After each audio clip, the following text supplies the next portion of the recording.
اکومولاتور داریم، آلودگی داخلش هست، میخوایم اکومولاتور رو بشوریم. یکی از لوله‌های اکومولاتور از بالا اومده، یکی هم اومده پایین، یو خورده اومده بالا.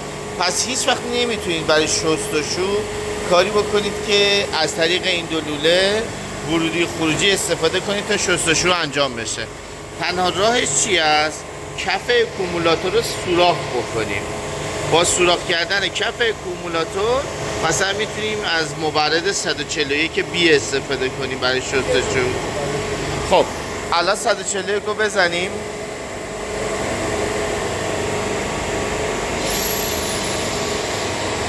کپسول رو برمیگردونیم داخل لوله‌های اکومولاتور، هر دوتاشون مبرد 141 میزنیم.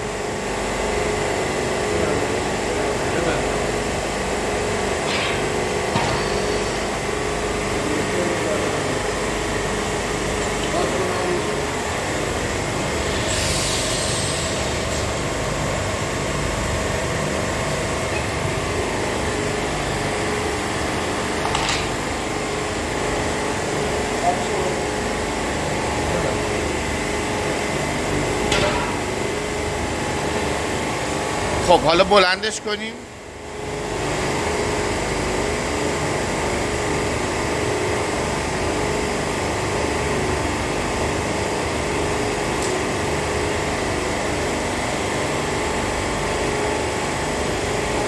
تنها راه شستشوش همین هستش، کف اکومولاتور سوراخ بشه.